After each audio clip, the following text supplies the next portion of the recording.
Уважаеми зрители, добър вечер от картинг писта Хасково в поредното ни за днес четвърто пряко включване от пистата на състезанието Еко 12 часа на България. Много размествания в временното класиране, във времето, в което не бяхме заедно. Към момента на първа позиция с номер 58 е тимът, който спечели сутрешната квалификация LVF. На второ място е Camotion, тимът, в който кара и Никола Цолов. Също той вече е на трета позиция с номер 30 в момента. На втора позиция Любомир Гръков от Iceman Racing е на трасето. А ние с Борислав Петров продължаваме да коментираме за вас това, което ще се случи само след около 15 минути, а именно финала на най-интересното състезание от първия кръг на ендуранс състезанията по картинг календара в страната. Боби, наистина много размествания във временното класиране. Да, абсолютно. И нещата горе-долу се подредиха така, както предполагахме, че LVF ще си вземат първото място. Направиха най-бързата обиколка някъде преди около един час. 51,50. Да, преди това Жустини и украинците направиха 51,6. След това те вдигнаха летата на 51,5. Все още Цолов е в бокса. Това е последното негово спиране. Бокса вече е затворен, така че няма да виждаме състезатели, които влизат там. Ако не са направили минималните, но задължителните спирания в бокса, съответно те ще бъдат и санкционирани. Още малко и Цолов ще се върне на пистата. Изчаква времето, което всеки един екипаж задължително трябва да прекара в бокса, което е 2 минути и 15 секунди за всеки стоп. Може би още около 6-7 секунди и Цолов ще напусне питлейна. Стартира в момента, и ще се събере с останалите пилоти. Тук в обратна посока е малко неприятно влизането на трасето от бокса. Поне нямаше трафик в тази ситуация Цолов. Така че в момента има известен аванс прямо състезателя зад него, който естествено му е нужен, за да може максимално бързо да загрее гумите и отново да влезе в ритъм. Уточнявам, че смяната на посоките се случи в 16:30 в третото на поредно включване от картинг пистата в Хасково. До момента лидерите са навъртяли по 763 обиколки. Това всичко от 10:30 сутринта до момента.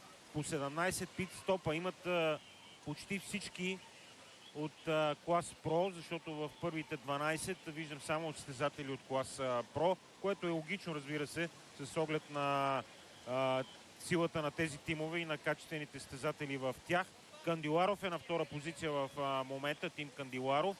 Украинците обаче вече са трети, но пак ще очаквам размествания с оглед на малките времена и разстояние между двете. Може би имаме жълт флаг, аз не виждам добре, Боби, ти.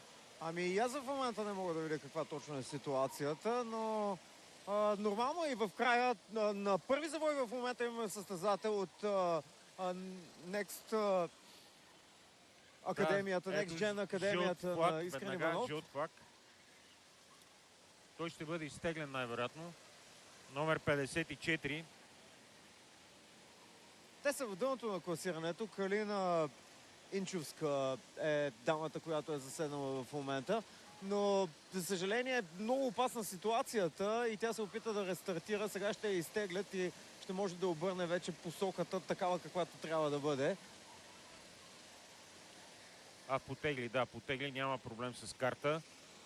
Естествено, отговорността тук е на състезателя, който се връща на пистата, но много са нещата, които трябва да се следят, а и особено когато си на подобно опасно място, понякога буквално не можеш и да оцениш достатъчно адекватно как да реагираш, но за щастие и маршалите свършиха своята работа и дамата на Next Gen отново е в състезанието. Всъщност, говорих си с Искрен Иванов, който отговаря за мениджмънта на тази програма. Той стартира буквално от нулата на настоящата програма. Предишната София Картинг Ринг джуниор отборите вече остава в миналото. Това са младежи, които нямат опит, голяма част от тях. Така че представянето им за мен беше повече от впечатляващо, тъй като реално това, което правеха е да карат така, както трябва в тази ситуация. Да трупат опит, да не пречат на останалите, да вдигат постепенно скоростта, така че поздравления за добре свършената работа. Разбира се, Коко Върбица Илиев каза, че част от тях дебютират тук в Хасково. Това са младежи, деца, 14, 15, 16 годишни, които за първи път карат. Ти каза, натрупват достатъчно опит. Разбира се, има и от кой да попият. Никола Цолов е тук и е сред големите имена в старта на новия сезон в Европейския картинг шампионат по издръжливост. Този шампионат започна днес с това 12-часово състезание тук на пистата в Хасково. Ето с този птичи поглед, прекрасен изглед на пистата. Първият кръг от шампионата на картинг ивент в България събира рекордните 67 отбора и над 200 пилоти от 11 държави. Българският талант, разбира се, днес предизвика така огромен интерес. Имаше много хора тук на пистата. Всички искаха да се снимат с него, да получат автограф. Той обаче на никой не отказа. Винаги е така и това е в крайна сметка част от неговия ангажимент. Това, което мен лично леко ме притеснява около Никола е, че в един момент си личеше вече колко е изморен. Двамата с Гайдов естествено са супер бързи, супер добри състезатели, но натоварването не е малко на това трасе. Сега успя Никола да отвори 3,8 секунди аванс спрямо Iceman Racing, които са на четвъртата позиция. Докато в един момент преди последния бокс разликата между Iceman и Camotion бе секунда и 6 десети. Вече може да диша Цолов. Може да звучи странно, защото все пак говорим за състезател от Формула 2, който е в естествено страхотна форма на водеща позиция в шампионата и стартира в ендуранс картинг над превара и не е на първо място. Но, както казах... ще прозвучи много странно, но това е реалността. Това е реалността и това е поредното доказателство колко силни пилоти карат в момента в този шампионат и колко малки са разликите. Вече 4 секунди и 4 десети аванс на Никола Цолов спрямо Любомир Гърков. Константин Кирчев е втори с... Георги Илиев е първи за LVP. Да, Константин Кирчев с екипа на Кандиларов е на второто място. Също това са състезателите, които ще приключат състезанието. Повече смени не очакваме. Да, няма да има повече смени. Не виждам варианти за разместване на първото и на второто място. Над 13 секунди е разликата между LVP и Кандиларов. Но пак все пак говорим за 12-часово състезание. 13 секунди са абсолютно нищо. Защото 13 секунди буквално могат да се елиминират с едно завъртане. Което се случва сравнително рязко, но при толкова много рядко и рязко също времено, но при толкова много състезатели в момента на трасето абсолютно нищо не е сигурно. Сигурно е, че темпото, което поддържа Цолов в момента е достатъчно добро. 51.5 е последната им обиколка. 52.1, прощавай, е последната обиколка на Цолов. Точно погледнах и си мислех, че са направили най-бързия тур. Но остана по-малко от 8 минути до края на състезанието. Прогнозирахме около 800 обиколки. Някъде там ще направят водещите тимове. Пистата варираше. Сутринта, примерно, темпото беше доста добро в началото. После в един момент температурите се вдигнаха и скоростта леко падна. С обръщането на посоката и в последствие с падането на температурите, ситуацията пак се промени и когато въздуха стана по-плътен и когато в единица обем въздух има повече кислород, естествено това дава възможност на двигателите да генерират повече мощност и времената съвсем логично се подобриха. Казахме за най-бързата обиколка на LVF. Тя реално дойде приблизително час и нещо преди края на състезанието. Но както си говорихме и с теб неведнъж, не най-бързите обиколки определят крайния резултат, а постоянството. Сега не можеш да спечелиш, ако не си бърз, но няма как да спечелиш и ако не си постоянен. И задължително и двете трябва да са налични, за да се бориш за водещите позиции. Сега трябва да хвърлим и поглед към по-долните категории, където Bumper Buster са начало в клас Gold. Да, много добро каране. Също трябва да обърнем внимание. Invictus са на първо място в клас Silver. Там разликата е 6 секунди между другото, между Invictus и втория екип. в временното класиране, Лохман Джуниор.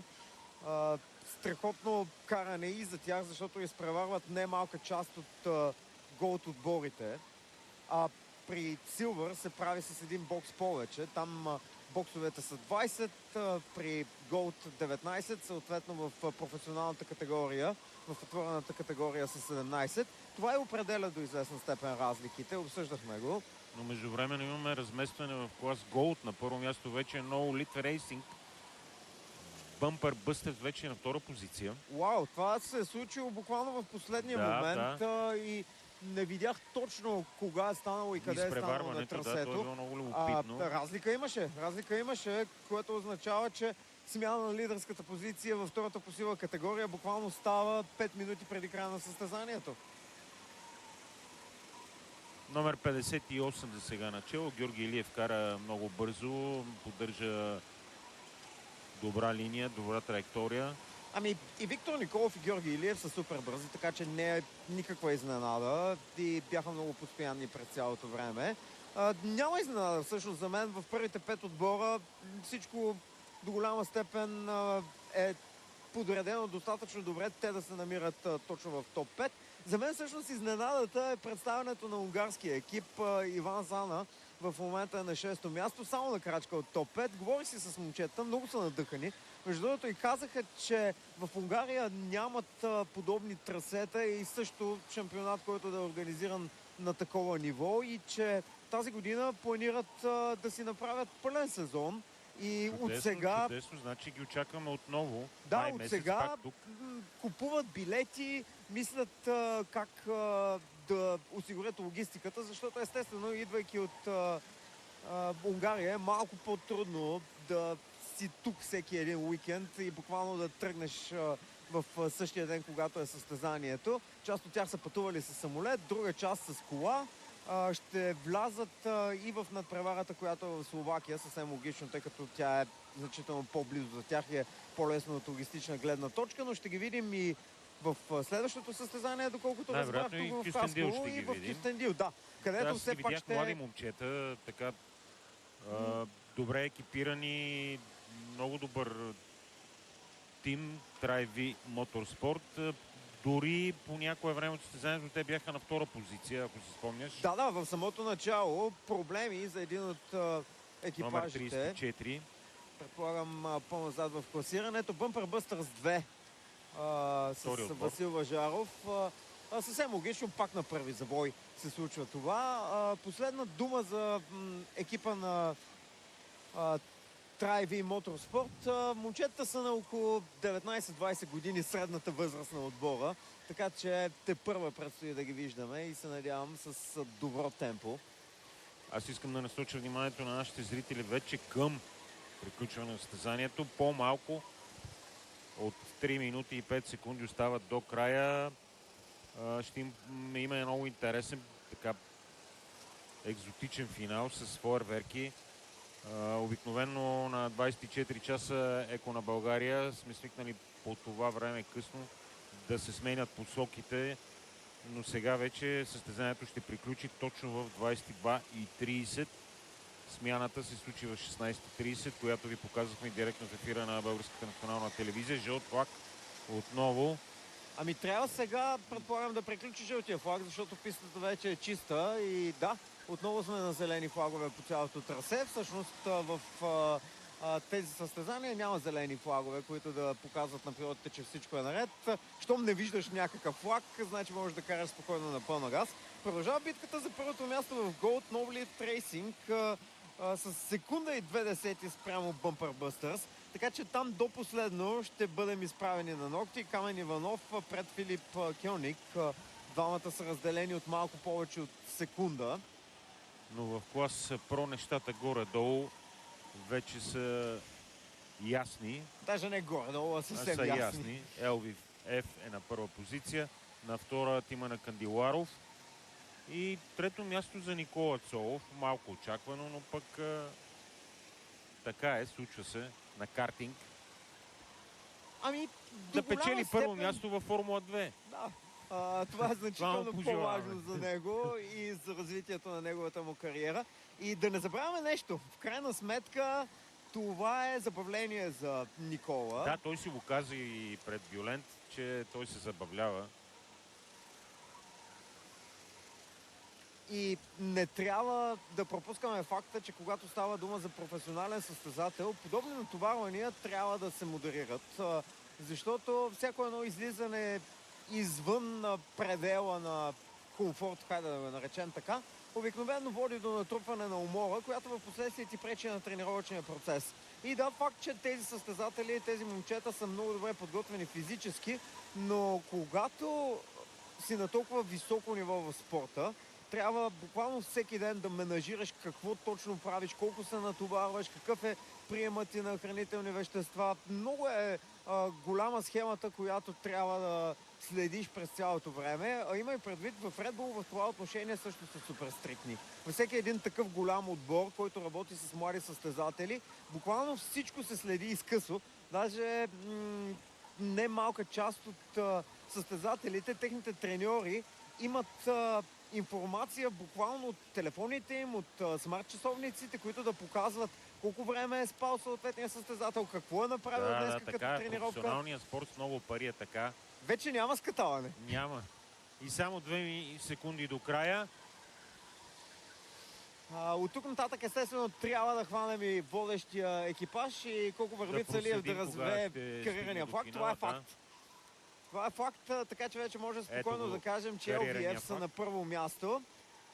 Втората позиция ще отиде в Кандиларов. Motion финишираха вече, така че и при тях трето място за Цолов при завършването му в шампионата на картинг Events в България.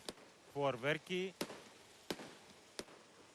прекрасен финиш и уникални кадри от птичи поглед за край на 12 часа на България.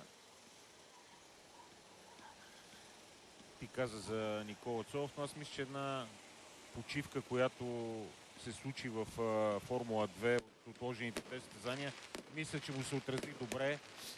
Беше в България, участва дори тук в състезанието.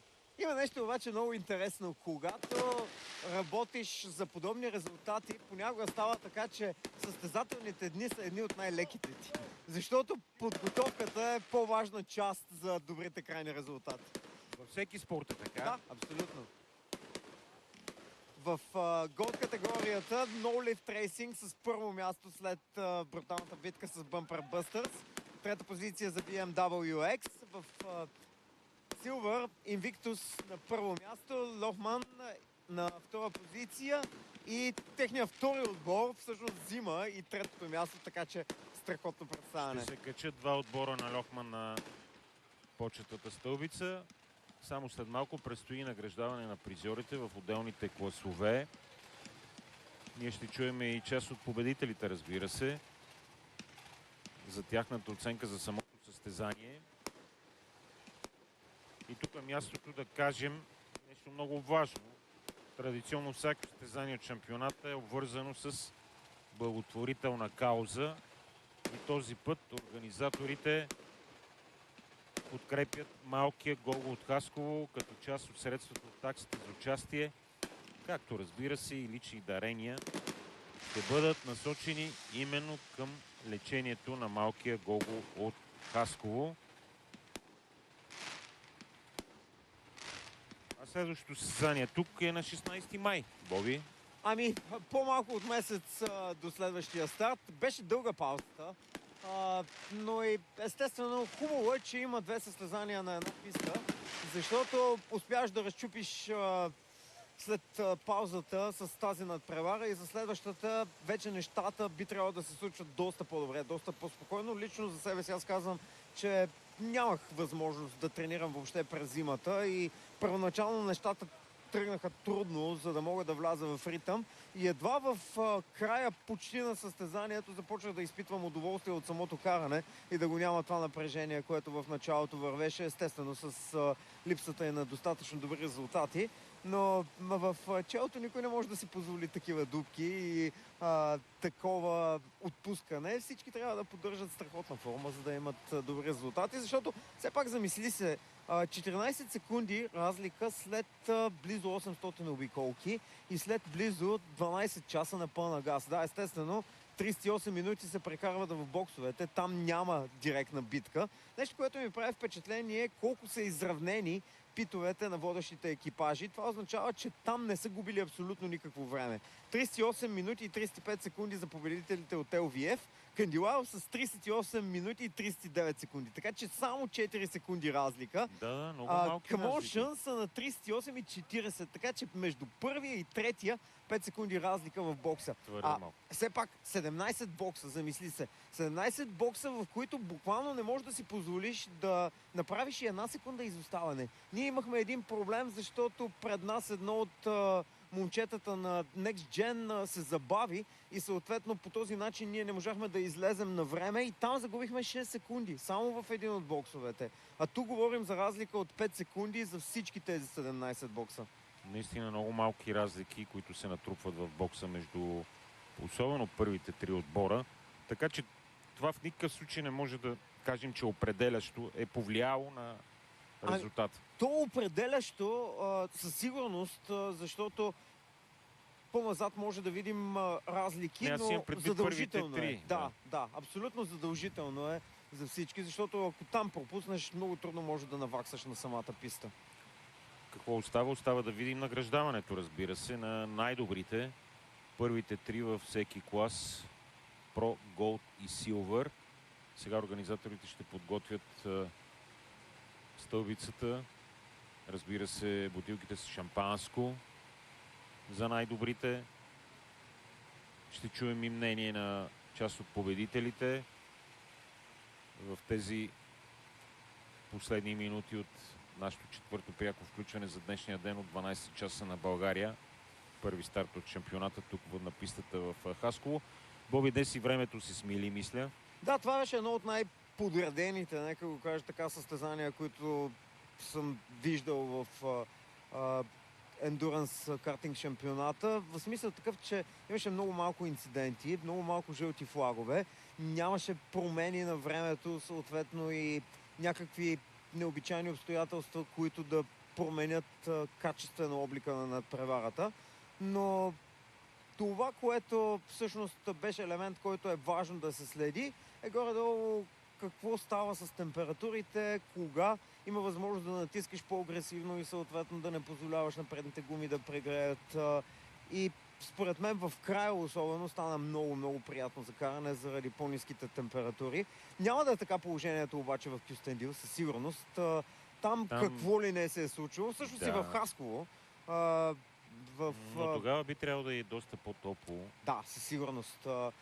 Естествено тогава и светлата част на денонощието е по-дълга и се променя цялостната динамика.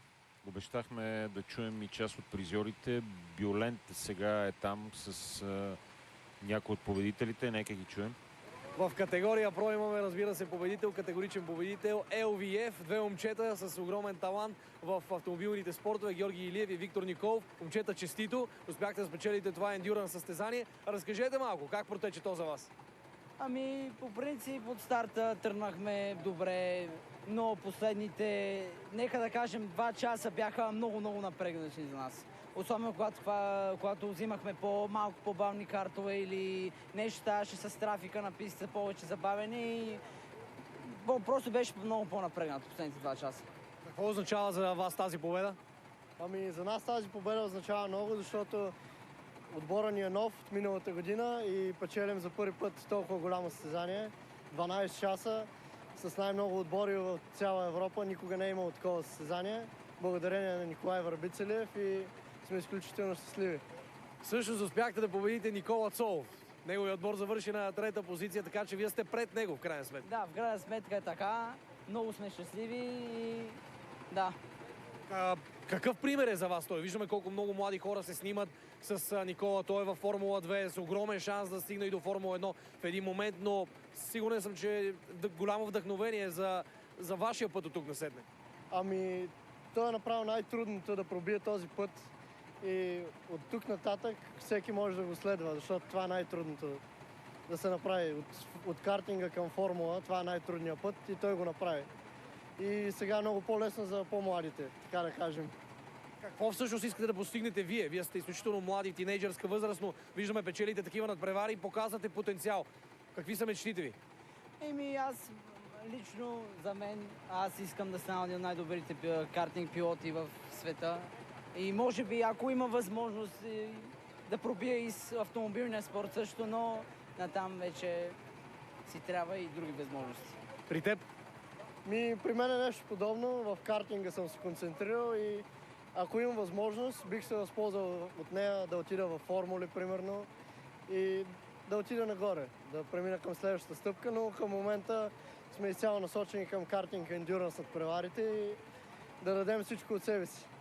Супер, много ви благодаря. Едни прекрасни момчета с победа в категория Про на тази ендюранс надпревара 12 часа на писта Хасково от отбора на LVF. Виктор Николов и Георги Илиев. Слави отново към вас. Благодаря и поздравление за Виктор и Георги. Наистина прекрасни момчета. Аз ще запомня този клуб. Предполагам, на 16 май отново ще ги видим тук на пистата в Хасково. Поздравления. Виж, Боби, какви амбиции имат момчетата. Съвсем логично да са такива амбициите, когато са толкова бързи в едно голямо състезание с 66 конкурентни екипажа, с едни от най-бързите пилоти в България, плюс един от най-бързите пилоти в цял свят. След като е завършил на първа позиция, гледаш напред. Сега, истината е, че е много трудно в моторните спортове да се пробие и може би голяма част от хората не знаят, че когато имаш бюджет, има как, наистина. Нещата се случват и по-лесно. Да, не си спомням кой беше казал. Един от добрите пилоти, говорихме си примерно преди 10 на години, може да купиш скоро с пари. Защо? Защото когато имаш съответните ресурси финансови, оттам нататък прекараш много време на пистата. Това е от ключово значение. Сега, талантът е супер важен. Въобще не може да го изключваме от цялото уравнение. Но само с талант не става. Когато имаш финансов ресурс, можеш да трупаш километри с повече автомобили, на повече различни писти и нещата тръгват. Тръгват много по-бързо. И по този начин пък могат да те забележат и спонсори. И ти да отидеш в последствие и да кажеш, вижте, аз съм по-бърз състезател, от тук нататък хората ми обръщат внимание съответно и аз ще се радвам на вашата подкрепа, защото пък на вас мога да ви дам видимост. И колелото се завърта. Но сега, труд трябва, много труд. Абсолютно. Това е първото нещо. Реално оттам тръгваш. И когато успееш по този начин, със скорост, в последствие с някакъв бюджет, който да ти даде тласък и инвестирайки много усилия, нещата се получават. Не казвам, че е лесно. Понякога трябва да си на правилното място в правилното време. Понякога нещата така и не се случват. Мога да ти изброя примерно поне 10 пилоти, които съм абсолютно категоричен, че трябваше да карат във Формула 1, но така и не получиха шанс и в момента се състезават в различни шампионати, за да могат все пак да се прехранват с това, защото колкото и да звучи странно, професионалният пилот всъщност не получава от всякъде предложения и пари. Напротив, малцина са тези, които имат подобна възможност. Малцина са тези, за които работи името. Така е. Естествено, тук говорим за нещо съвсем различно, но всъщност летата е толкова високо вдигната с картинг състезанията по издържливост в България, че вече може да виждаме такива размествания в челото и да няма такава доминация, например, каквато имаше през последните години на Белами, един от най-силните екипажи в шампионатите с този тип машини на Соди. Да, Соди SR4, картовете, които виждаме в момента.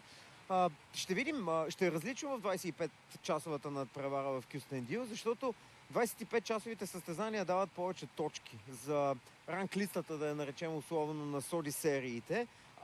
Тези точки са важни, защото в края на сезона има едно голямо състезание, където участват екипажите, които са спечелили съответните точки. Така че 25-часовата надпревара, там конкуренцията ще е по-висока. Там ще видим и повече чужди екипажи със сигурност. Да, аз очаквам и голяма част от тези екипажи да участват в Кюстендил. Това е черешката на тортата, 25 часа в Кюстендил. Очакваме с интерес и награждаването. Ето, отправят се всички призьори към почетната стълбица. Гюленте има още един събеседник, да го чуем.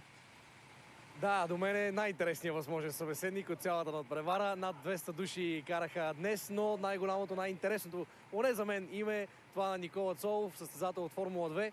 На трета позиция твой отбор, но ти каза преди надпреварата, че си тук за да се наслаждаваш, за да изживееш този ден по най-добрия начин. Да, беше много забавно. В началото водехме състезанието на първи и втория стинт и след това, разбира се, винаги не знаеш какво ще се случи, колко време губиш в боксовете при смяна на съотборник, така нататък и картове. Но в крайна сметка точно това се случи. Аз много се забавлявах. Мисля, че беше доста оспорвано състезание и много неща се случиха само в един ден. Да завършим третия готино, при положение, че в някакъв момент се чудихме дали въобще ще завършим състезанието. Така че да, радвам се, че го направихме. За теб лично изтощително ли беше или го прие като запълване на времето до следващите състезания във Формула 2 и не те натовари това физически? Физически се натоварих, ако трябва да съм честен, понеже сме тук от 3 дни. Карахме супер много по цял ден от 3 дни и днеска наистина беше много сложно. Вече почнах да се умарям от тялото и мисля, че беше добра подготовка. Също и физически за това, което ми предстои. Много млади хора тук искат да се снимат с теб, но и много млади хора карат и в победителите от LVF имаше две момчета на по 16-17 години. Ти ги познаваш, Георги и Виктор. Какво искаш да кажеш на младите? Какво е твоето послание за тях? Те се справиха много добре и бяха бързи през цялото състезание, за което ги поздравлявам. И да, просто им пожелавам късмет да продължават в същия дух, понеже поставят едно много добро темпо на пистата, с което ние ще се опитаме следващия път да бием. Кога заминаваш за Америка? Другата седмица. Желая ти искрено успехи, да ти е отворен пътя към Формула 1. Благодаря ти много и благодаря, че уважи тази надпревара. Успех! Това беше Никола Цолов. Благодаря, Бюлен. Благодаря и Никола Цолов и успех през океана в поредните състезания. Майами и Канада, мисля. Да, няма да му е лесно, защото не познава трасетата, но както Гайдов каза, Никола е от тези, които се адаптират бързо. Има обаче писти, на които се чувства значително по-комфортно. Ще видим как ще се случат нещата и в Майами, и в Канада.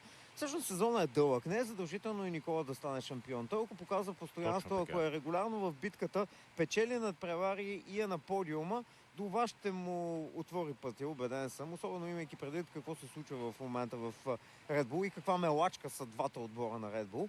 Нещо, което ми направи впечатление, но сега имаме възможност да кажем, докато все още върви подготовката за церемонията по награждаването. Никола даваше много газ в последните обиколки, защото успя да увеличи аванс от някъде 2 секунди. На финала мисля, че отидоха на повече от 13 секунди преднината на Commotion спрямо Iceman Racing, 13.4. И всичко това се вижда от факта, че 3 от най-бързите обиколки на Commotion дойдоха точно в самия край, включително и последната. Последната обиколка на Никола беше и най-бързата за неговия отбор, 51.7. Преди това той вдигна летвата на 51.7, мисля, че също беше предишната, но малко по-бавна. Да, 51.726, 51.745 преди това. 2 поредни обиколки, в които той е подобрявал своя резултат, за да се стигне и до финалната, която дойде малко по-късно, 51.705.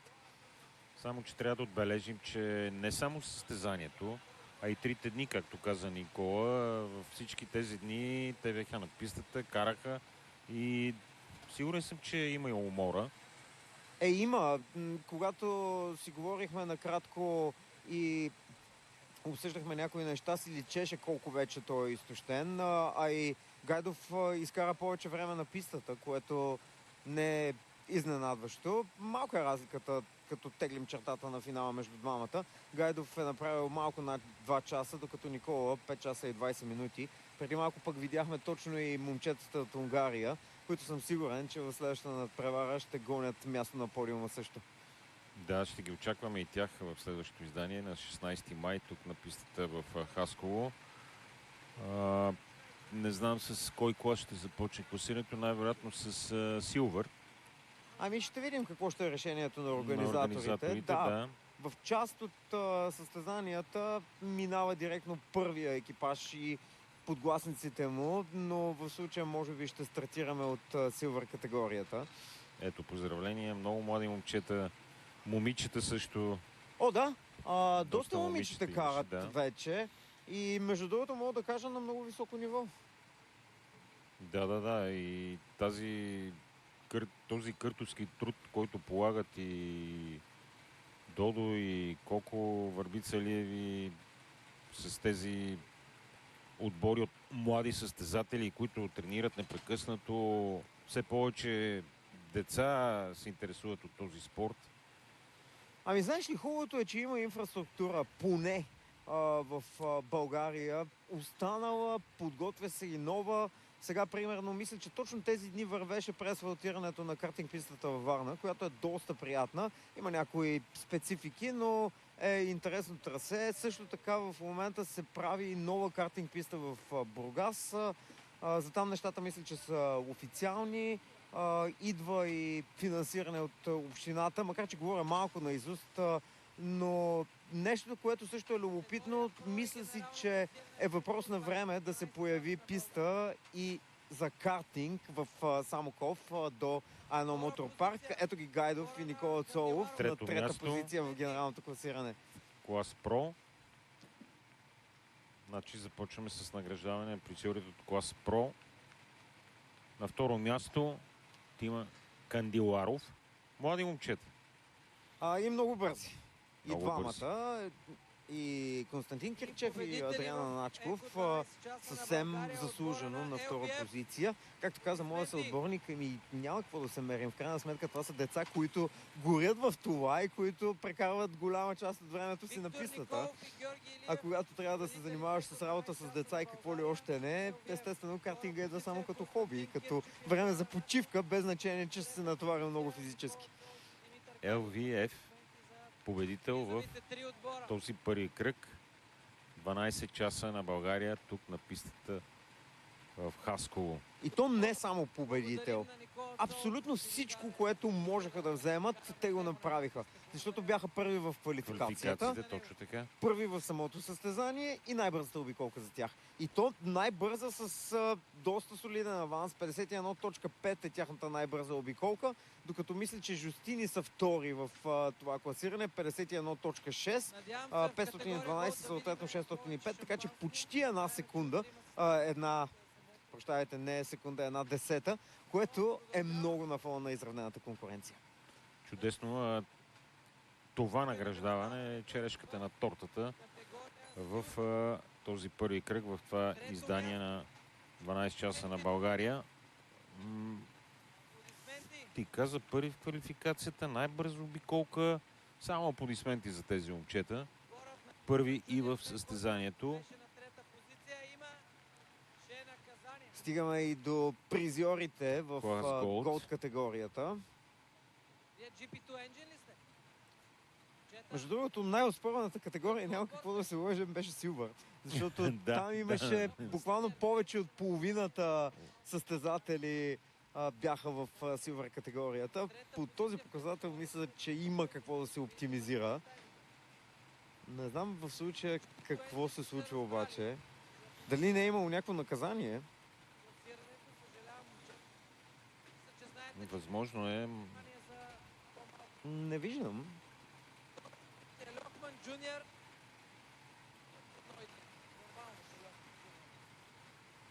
Нямаме информация за такова наказание. Може би до сега трябваше да бъде пренаредено класирането, ако има някакво наказание. Не се познавам с победителите от Gold. Но странно започнахме с класирането на второ място. Предполагам, че това, което се случва в момента е, че Това би трябвало да е Бъмпър Бъстърс. Ако... Или по-скоро Рамос, ако това е Ивайла. Но поне победителите виждаме на първо място. No Lift Racing.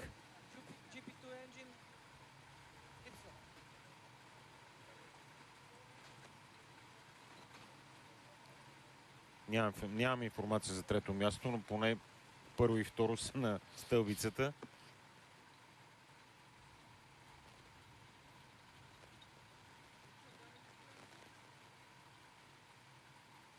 Да кажем имената на състезателите от No Lift Racing, Боби. Ами, нека изчакаме да видим. Аз това, което искам, да имаме пълна информация в крайна сметка какво точно... Как е крайното класиране в този клас? Да, просто не се познавам с тези състезатели, за да мога директно да кажа кой от кой отбор е. Продължава награждаването в категория Gold. Трета позиция VMware Hicks. Възможно е да има някакво наказание.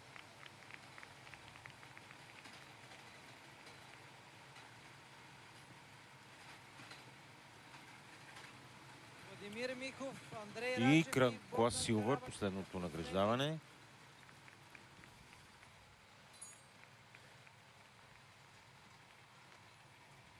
Втора позиция, само на секунда и половина. В клас Силвър Invictus взеха победата. Това, което виждам в момента е, че GP2 Engine излизат на трето място в Силвър, докато Лохман са върнати назад заради наказание. Наказанието е заради това, че един от състезателите е бил под минималното тегло от 85 кг. И това ги връща на съответно 6-та позиция в категорията и дава последното място на подиума на GP2 Engine. Съответно в Силвър второто място е за Симеон Христов и Кристия Тодорова, докато първата позиция за Георги Пенков, Иван Асенов и Георги Калайджийски. В Gold No Lift Racing с първо място. Да, това, което виждаме в момента. Да, Бъмпър Бъстърс съответно на втора позиция и VMW на трето място. Значи оттам идва объркването и естествено разочарованието, поради факта, че едно подобно наказание определя това дали си на подиума или не, но в крайна сметка грешка от страна на състезателите. 85 е минималното тегло, което всеки един пилот трябва да има. Това не означава, че трябва да яде банички по време на преварата, но е длъжен всеки от състезателите да осигури съответния баланс, който да добави към своето лично тегло, за да прехвърли тези 85 кг. Защото, в крайна сметка, ако го няма това изравняване, колкото по-слаб си, толкова по-бърз си. Което от една страна не е честно, от друга страна пък